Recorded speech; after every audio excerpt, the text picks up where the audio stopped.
So now, I have the distinct privilege to introduce Kevin Mandia. He's the CEO of FireEye since this summer, 2016, and he's spent more than 20 years in information security, and as we know, over 5 years in information security, and you're a veteran. He's been doing it for 20 years.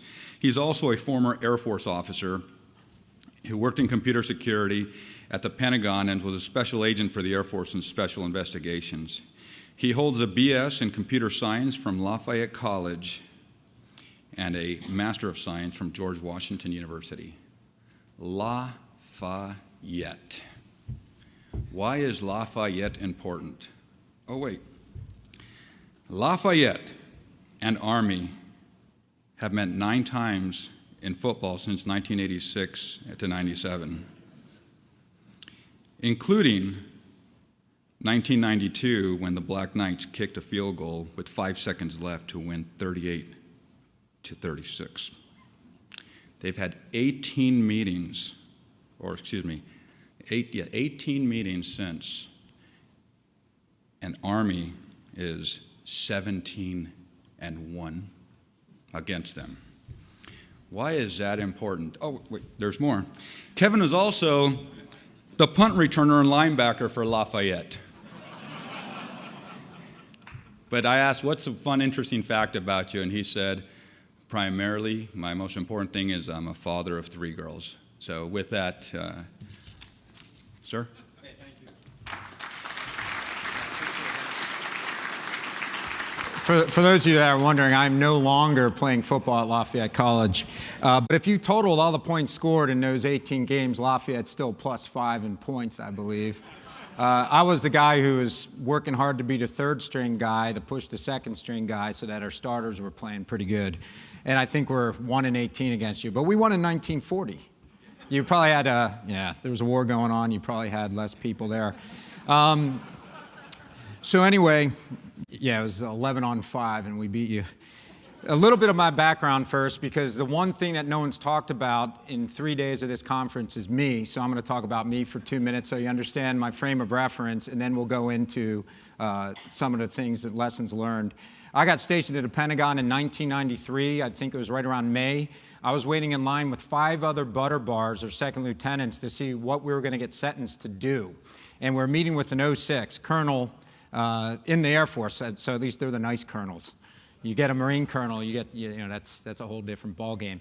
So anyway, I'm waiting in line, and I'm first in line, which is a good thing. And I go in, and one of the guys challenged me to use the words carcass and cummerbund in a sentence. I did, so I pulled that off. But all I can remember is I got 6 options, and they were all bad. Here's what my job could be for the next few years. You could be a job control language programmer, JCL programmer. No offense to those of you that made a living doing that. It wasn't for me. One was working on the president's, the program objective memorandum. You can work on the budget and all these Unix machines. And the last option, the colonel said, and we have 1 slot left to do computer security. So I stand here before you today with 22 years in cybersecurity solely because the colonel used the words, there's 1 slot left. And I thought, I better take that one, because if I hate it, I could always get into any of the other 5 alternatives. But I learned a lot since then. If it's going to be your job, you might as well get good at it. I first started responding to breaches in 1995, and back then it was all government on government. I was doing it on behalf of the United States Air Force, and it was kind of the Wild West. It was really neat. Someone would break into a military base. I'd just show up, and we'd run Snoop, literally a TCP dump kind of tool, and we just capture all the traffic. But we really did have to get consent to do it, not from the attacker, but from the sysadmins who would consent for the computer itself. It's kind of neat. But we had to brief JAG every day on, hey, are we getting anything fruitful from these taps? And it was a lot of fun work, but it was all government on government.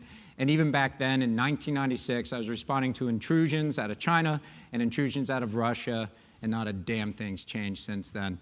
So what have we learned in the last year? I guess, well, let me go back to 2004. I started a company in 2004 called Mandia to respond to security breaches. And it was kind of weird. My first website said, you can no longer rely on preventive measures. And that was wildly unpopular premise. So then I came up with a less popular premise on our website that said security breaches are inevitable. And I remember Gartner saying, that is an idiotic premise. You'll go out of business in no time. So it's great to see a conference, 12 years later. What are we talking about? The breaches that are occurring and how are we going to posture ourselves both in policy and technically to deal with this. In the last year, we responded to 401 breaches, and what I want to do today, because I know no one else could have talked about this, is tell you our conclusions of what have we learned during those 401 investigations we've done in the last 12 months. And that's kind of a rounding error. We do about 80 to 100 investigations every quarter. I have a bias. When my organization flies in to respond to a breach, the breach is already at a scale and scope where there's a problem. And people need augmentation to figure out just really two things: what happened and what to do about it. It's all we figure out when we respond to breaches. But if you're 10 minutes behind the breach, you don't need to hire us. But when you're 200 days behind the breach, that's a problem. So we get hired, we get in our Boeings, and we fly out and we do these investigations.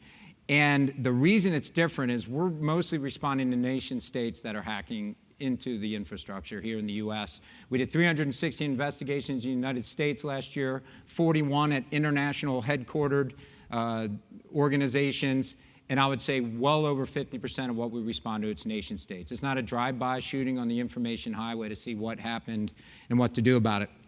And the first conclusion, and I've kind of been tracking these stats since 1998, but the first conclusion that I draw looking at all these incidents is there's little to no risks or repercussions to hacking the West from certain countries. Iran is a safe harbor for now. Russia's a safe harbor. China's still a safe harbor. And North Korea, safe harbor. So if you want to get away with hacking, move to North Korea. You're good to go. They have 7 IP addresses. It's easy to figure out when it's them. So that's the first. It's hard to, there's no risks or repercussions. What does that mean? If you can be hacked, you will be hacked. It's that simple. There's going to be spray and praise. What I've observed in my career is if you hack from the West, quite frankly, it's inevitable. You get caught if people decide to flex their muscles. We'll have some interesting challenges in some proxy states because there are countries where their infrastructure isn't good enough to pierce anonymity easily. In the United States, you have what I call conditional anonymity. You do something wrong, court processes can lead to log files. Log files can lead to people. We don't get that prerogative in every country. So that's the first conclusion. Little risks or repercussions to hacking the private sector, the government. Although I have a feeling there's certain things you could do in cyberspace that would have risks or repercussions. We'll make sure we get attribution right. Second thing is the 91% of the intrusions we responded to, the victim 0 was a victim of spear phishing. So that's 370-something out of 401 cases. We're not seeing the mobile attacks, but every once in a while we see an attack where bad guys just logging in, and we don't know how they got the credentials to be able to log into a network. And people have their VPNs configured sometimes to just user ID, passphrase, poof, you're in. That's a problem. So that means you need great spear phishing solutions, and they're getting more advanced. But here's the dead truth: I'm not aware of any spear phishing solution that detects all of it. Period. On any given day, any solution you buy could be better than any other solution for that attack, but that's the common way to get in. We're responding to an attack where really there's no malware involved, that you can write a Google app, use the Google API, send out an email to folks saying, hey, listen, click on this link for a security scan because there's been some security issues on Google, and then a person who receives this email will click on that link, really connect to Google, really run an API that does nothing more than grab that person's email and grab that person's Google Docs for someone in Russia. Where's the malware? Well, I guess it's at Google. But anyway, kind of a tough thing to patch human trust. It's going to go on forever. And by the way, if it's not spear phishing, then it's going to be Skype or IM or any way two humans can communicate digitally. So exploiting human trust is how they're breaking in. The third conclusion I have is the attacks we're responding to are reflecting geopolitical conditions. And yes, I'm a blockhead. It took about 18 years before I figured that out. It was just made obvious to me in August of 2013 when there was use of chemical weapons in Syria against the Syrian rebels or Syrian freedom fighters, depending on your perspective. And we had a red line that if anybody used chemical weapons, the U.S. would intervene, we'd police it, and there was a threat, or at least the thought, that the U.S. would go into armed combat in Syria at that time. What we saw is somebody called the Syrian Electronic Army kind of get a little bit more rambunctious on the internet, and they started hacking a whole bunch of our Western media. And then it dawned on me right then and there, wait a minute, they're hacking because there could be conflict. Yeah, it took 18 years. It didn't dawn on me that in the mid-90s when I was responding to Russia and China that we were actually competitive maybe. So, and they absolutely are reflecting the geopolitical conditions right now, and you've all read the headlines. Let's peel back a few things. Right now, for the first time in 20 years of my career, we're responding more to intrusions out of Russia than China, and I would say Russian nation-state attribution rather than just Russian criminal. And so we had a nice run from 1998 to about 2015. Every intrusion we responded to, I'd say about 80% of them were here in the West, mostly in the United States, and it was out of China with their cyber espionage campaign. So if we peel back China, multiple factors come into play, but they've absolutely, in my opinion, abated the amount of intrusion activity they're having against U.S. companies right now. We kind of locked in on them maybe around 2004 through 2014 when we did 1,000 investigations. We figured a few things out, and we had a good look at their TTPs and what they were doing, and we had pretty solid attribution. And we used to see about 85 to 90 companies in the U.S. hacked every month out of groups that we attributed to the Chinese government. That's gone down to under 5 now, based on that same apparatus that we've got out there with 5,000 customers and our sensors, as well as we bought a company called Eyesight Partners, and they're kind of out there doing their human intelligence thing, grabbing what they can. So multiple factors, whether it be indictments, presidential dialogue, it's working. Then we go to Russia. I've seen a behavior in Russia that changed for me anyway. In 2014, I saw 3 things change all in about a 30-day period. First thing that we noticed is we were responding to a financial service. They had been compromised, and we were doing forensics on over 100 Unix machines.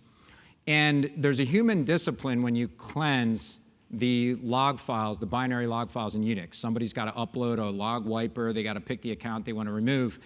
And it was a Russian criminal breach. It was the same folks that usually would break in and just steal credit data, and all of a sudden we saw them doing counter-forensics. So that was weird to me.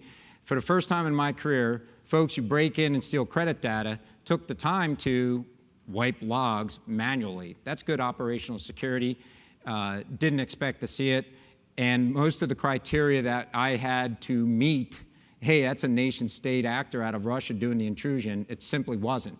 Shared infrastructure between nation state and the criminals, and then all of a sudden good counter-forensics. Probably the same people, I don't know. But that was the first thing I saw. Second thing, we're responding to a government organization that was compromised out of Russia, and for the first time in my career, and this was in September 2014, we're doing our forensics. It's pretty darn obvious we're there responding to the breach. We've deployed our agent software, we're doing forensics at scale, and the Russians knew we were there and they didn't go away. And I'd never seen that before. Ordinarily, when we responded to a breach and we thought it was what we call APT Group 28 or APT Group 29, we don't have fancy names for them at my company, but we responded to them.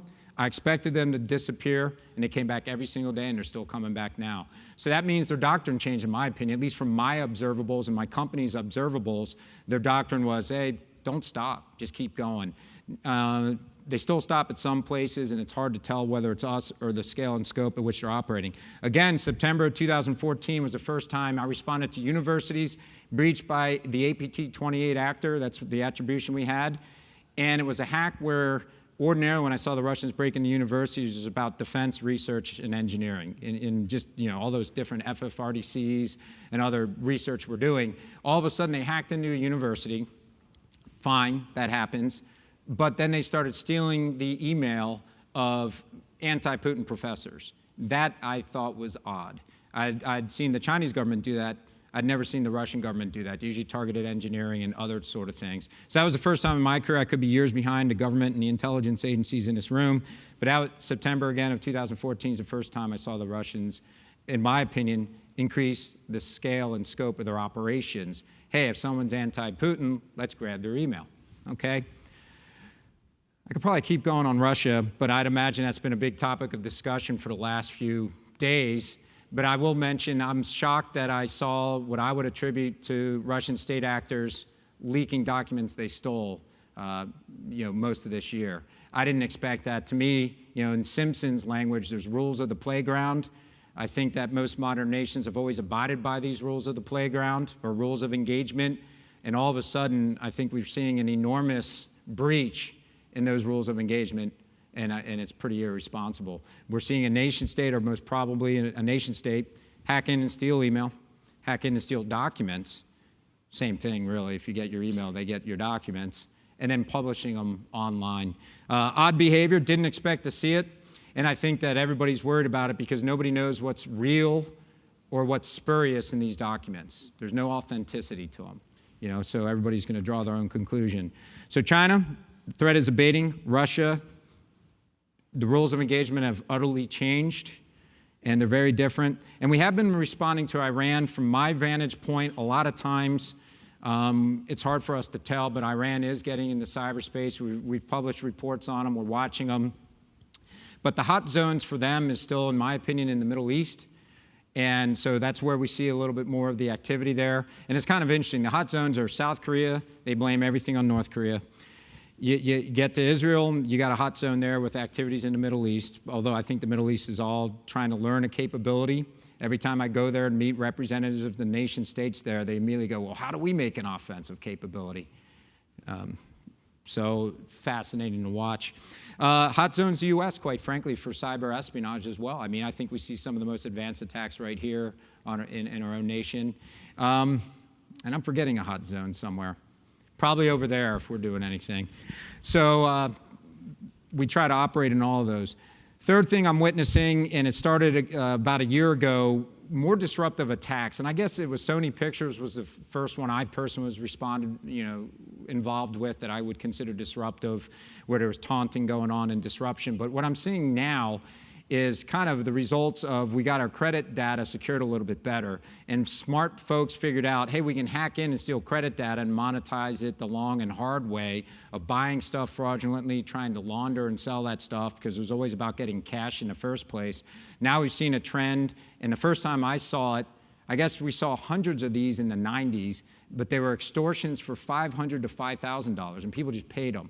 And someone would do a drive-by shooting, hack your company, and then they would say, hey, listen, I broke in. Here's a directory listing from one of your computers, or here's some files from one of your machines. And for $1,000, I'll patch your machines and I'll go away. And people just dealt with that because it was easy to deal with.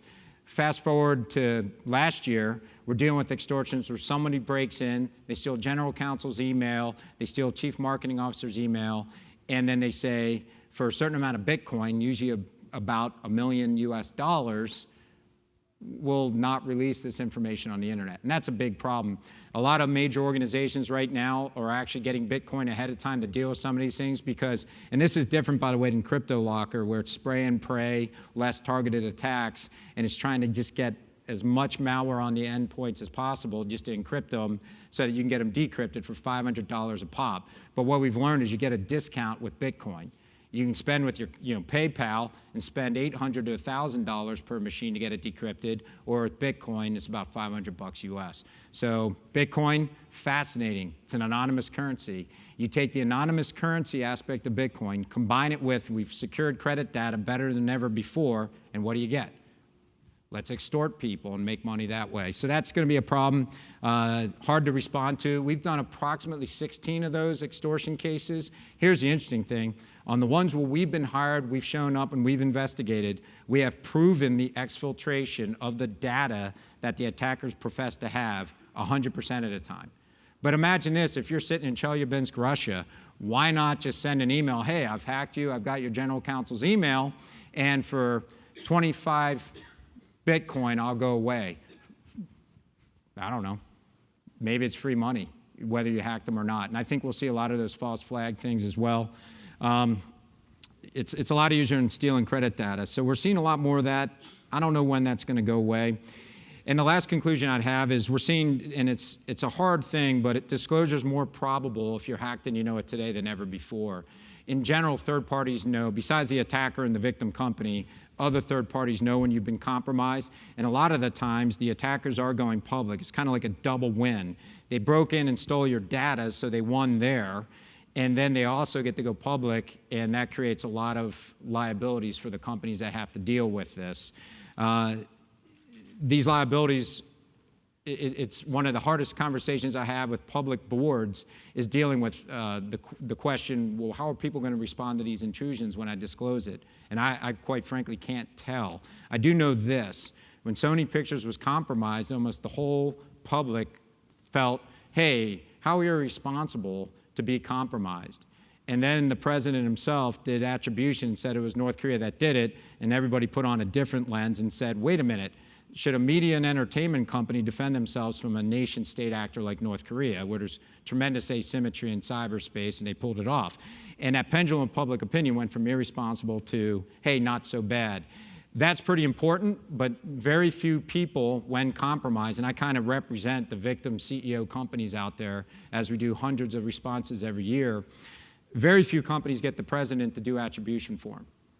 So right now, Anthem, Care First, Premier, Blue Cross Blue Shield, all the healthcare organizations that have been compromised, it'd be my opinion, by the Chinese government. Whoever hacked them, I've personally done a couple thousand hours of forensics responding to them. I haven't seen the public attribution, and we're trying to kind of muddle through that. But public attribution goes a long way to potentially diminish the liability some of these companies face, which is kind of interesting. And right now, you're seeing it even now. You know, I don't think it was an overweight hacker that hit the DNC, by the way. But attribution in cyberspace, I think most modern nations, when they choose to be anonymous, can do so. However, they may be spoiling those assets, you know, at a high cost when they choose to do that. But disclosure is more probable, and I don't think there's that many people from the private sector in here. But when you're breached and you know it, I highly recommend you get one heck of a sense of urgency to get your arms around the details as fast as possible, because somewhere out there the attacker might tweet that they did it, your information may pop up online, and the odds of that happening today are greater than ever before, which is a negative. And I'll leave you with one thought, because I'm in DC and I always mention this when I'm in DC. So what does the private sector want from the government? Right? What do we want?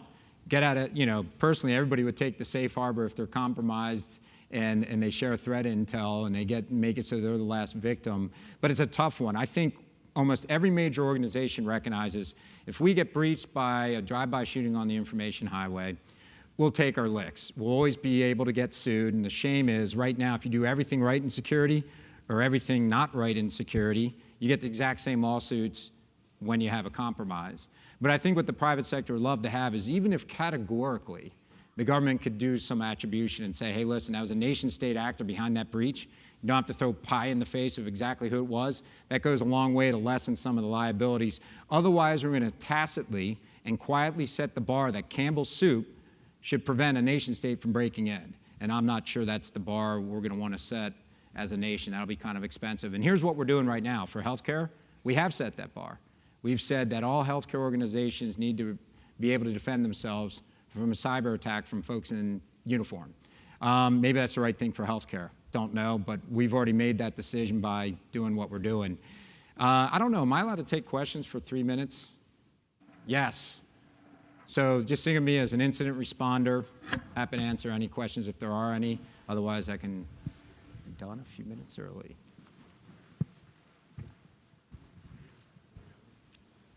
Anybody have a question? There is a question. There's two, even. Otherwise, I was going to ask questions and give away a bottle of water and a pen. So while government attribution has proven extremely powerful, does it cheapen attribution when companies very quickly after they've been breached say, oh, it was a nation state, we aren't at fault? Does it cheapen attribution? Depends on, first off, cheapen, I think, dollars. It depends on who the victim company was and how much liabilities they're facing.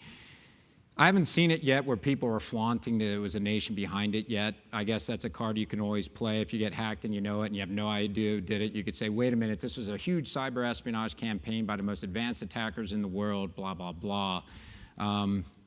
You'll want to cite things. And that's why maybe the exactitude for attribution, it's hard to get it right anyway. But if we're going to have lesser liabilities based on attribution, maybe the government can do some categorical ones. Problem is, the government may not want to do that in every case. But I don't think it cheapens it just yet. I haven't seen it go overboard. I think almost everything I've read about attribution lately seems accurate to us based on the facts and the details we can see. Hi, Liz Wiegel from the NATO Cyber Defense Center. I'm an international lawyer, so I'm going to ask you a question that relates to international law. It's about attributing the cyber operations of non-state actors to states. And there are two standards for doing that. I'll explain what they are, but I'll tell you why first. Because those two standards are high, so I'm interested in knowing whether you think it's realistic that target states will be able to meet either of those two standards. Right, sure. So the first is instructions. Non-state actors' cyber operations are attributable to a state when the non-state actor is operating under the instructions of a state. And instructions means that the non-state actor is acting as an auxiliary. Mm-hmm. In other words, the state tells it what to do, and the other is direction or control, or we call it effective control, which means that the state determines the exact course of a particular cyber operation. Right. It tells the non-state actor how to conduct that operation. So it seems to me that the only way for a state to meet either of those two standards is to have access to some sort of communication between the state and the non-state actor. Mm-hmm. For example, communication by the state to the non-state actor telling it how to conduct that operation. Right. Is it realistic based on your experience? So, and I've read public officials' comments on this. I'll just end right now with this. Whether the Syrian Electronic Army was in uniform working directly for Assad, or they were just a ragtag group of folks that got together, the outcome was identical. So at least from the cyber defender standpoint, it's real, whether you see the direct order given or not, if the capabilities are nation state condoned or nation state bolstered, I think you got yourself a category there. I'm glad I'm not a lawyer, I'm just a cyber nerd. All I have to do is figure out what to do about it when they hack in. But I think there'll always be a fuzzy line there. We won't have a bright line. And with that, I want to thank everybody for their time, and I'm done.